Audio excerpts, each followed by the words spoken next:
Балабақша әрбір баланың шаттыққа толы кезең өтетін алғашқы тәрбие мен білімнің ошағы. Сондай мекеменің бірі Шымкент қаласының білім басқармасына қарасты нөмірі 30-шы Алпамыс бөбекжай бақшасы. Негізгі мақсаты балабақша тәрбиеленушілерін өмірге, ата-анасына деген бауырмалдық, сүйіспеншілік, достық секілді ізгілік қасиеттерге тәрбиелеу болып табылады.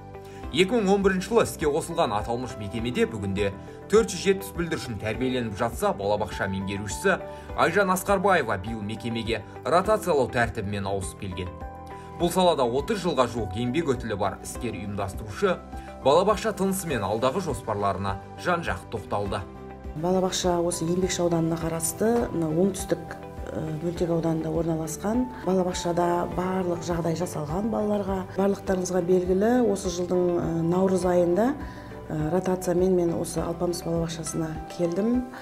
Ұжым өте жылы қабылдады. Осы ұжымға келіп тез үйреніп кетуіме, ары қарай қалыптасып кетуіме, өзіміздің алдымызға қойған мақсаттарымды орындауыма ұжымның және ата-аналардың ықпалы өте керемет жақсы болды.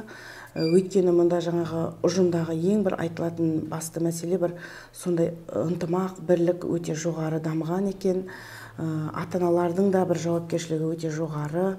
Жаңағы мұнда өте білімді, тәжірибелі мамандар жұмыс жасайды. Олардың бір сондай белсенділігі, алға қойған мақсатқа жетуге деген, маған деген бір сондай ықыластарымен біз жақсы жұмыстарды бастап кетуімізге, оның бір нәтижесін көріп жатырмыз қазір. Сондай бір үлкен ықпал етті. Биылғы жылы бізде мемлекеттік стандартта үлкен өзгерістер болды. Сол өзгерістердің талаптары бойынша бізде балаларды тәрбиелеу, дамыту бәрі ойын үстінде. Сондықтан жаңа балаларға жайлы орта жасап беру, міне осы стандарт талаптарына сәйкес алдымызға бір үлкен мақсаттар қойып, қазір топтардың бәрін жаңағы арнайы дамытушы орталықтарға бөліп, жиһаздардың бәрін реттеп, одан кейін жаңағы барлық сабақтарымызды ойын түрінде өткізіп жатырмыз. Қыздар барлығын оқып, үйреніп, қазір өздерінің тәжірибелерімен сондай бір керемет жақсы ойындар, сабақтар көрсетіп жатыр. Қалалық, жаңағы республикалық конкурстарға қатысып жүлделі орын алды. Алдымызда әлі қойған үлкен мақсаттарымыз бар. Сол мақсаттарымызға жету жолында біз аянбай еңбек етеміз деп ойлаймын. Балалардың құқықтары мен заңды мүдделерін қорғау еліміздің әлеуметтік құқықтық саясатының басым бағыттарының бірі. Сондықтан да 2022 жылда мемлекет басшысы Қасым-Жомарт Тоқаев балалар жылы деп жариялаған болады.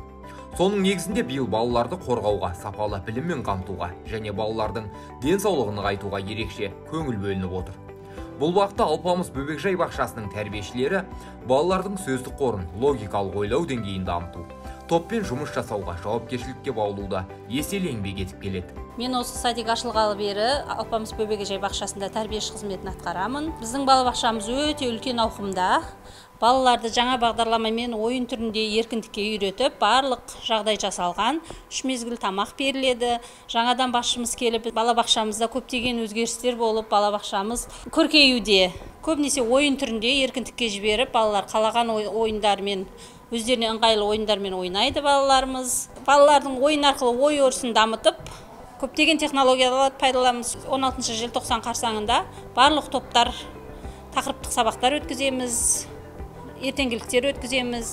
Нөмірі 30-шы Алпамыс бөбекжай бақшасында әрбір топқа арналған ойын, демалу бөлмелері мен кітап оқып интеллектуалдық ойындар арқылы балалардың танымын арттыруға арналған орындар да бар. Ең басты балабақшадағы әрбір топ бөлмесі қажетті жабдықтармен қамтылған.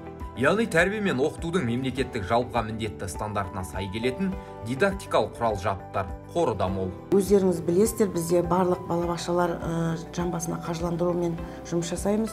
Сондықтан өзімізге осы жылда біз жақсы ойыншықтар алдық, өзімізге көптеген осы мемлекеттің қолдауының арқасында бізге көптеген жаңағы қолдау көрсетіп отыр. Керекті заттарымыздың бәрін осы жан басына қаржыландырудан, үнемделген қаржыдан біз алып отырамыз. Мен ойлаймын, бұл ротация өте керекті екен. Өйткені бізде бір жаңа құлшыныс, жаңа ізденіс, бір сондай бір керемет бір адамда шабыт пайда болды деп ойлаймын. Мысалы, келген жер келе салысымен, мына жерде қандай өзгеріс істесем екен, мына жерде қандай мен бір әдемілік жасасам екен, қандай қолайлы жағдай туғызсам екен, ұжыммен қалай жұмыс істесем екен, деп қалыптасып қалған жағдайдан көрі жаңа ізденістер пайда болды. Сол жағынан өте бір тиімді екен, және ешқандай қорқынышсыз кез келген жерге ротациямен кез келген уақытта баруға өте бір қолайлы екенін айтқым келеді. Балабақшада тәрбиешілер адамгершілік, рухани құндылықтарды балалардың бойына сіңіріп келеді. Яғни әрбір бүлдіршіннің өмірге деген жақсы көзқарасын оятып, бір-біріне деген қарым-қатынастарын жақсартып, тәлім тәрбиеге бағыттайды. Сонымен бірге әрбір мерекелік айтулы даталарға орай мекемеде түрлі мәдени іс-шараларда тұрақты түрде ұйымдастырылып отырады.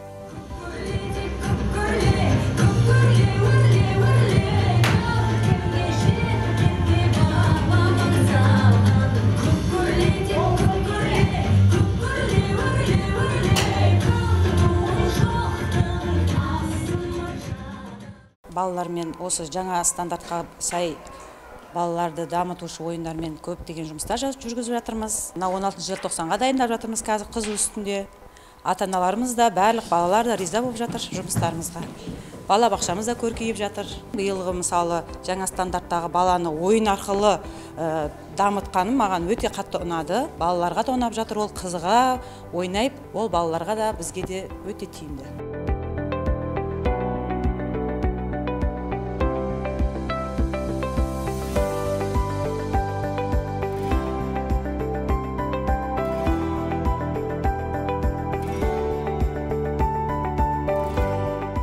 Мектеп жасына дейінгі бүлдіршіндерді тәрбиелеу мен оқыту жұмыстарын ұйымдастыруда Алпамыс балабақшасында 36 тәрбиеші еңбек етсе, мекеменің жеткен жетістіктері де аз емес. Ал мұнда тәрбиеленіп жатқан балалар күнделікті 3 мезгіл ыстық тамақпен қамтамасыз етілген.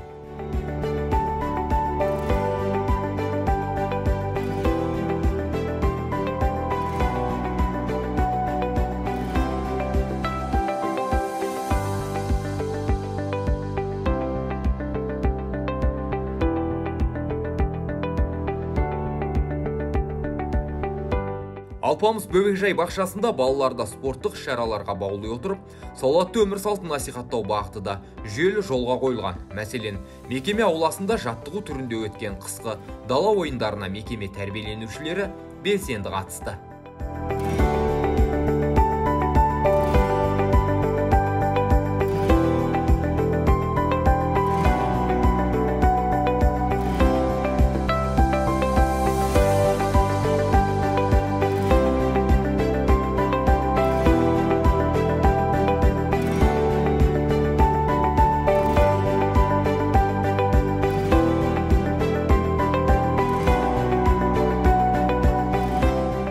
Абаймаров, Ғалымжан Мамытов, Мәди Жаппарханов, Кемел арнасы.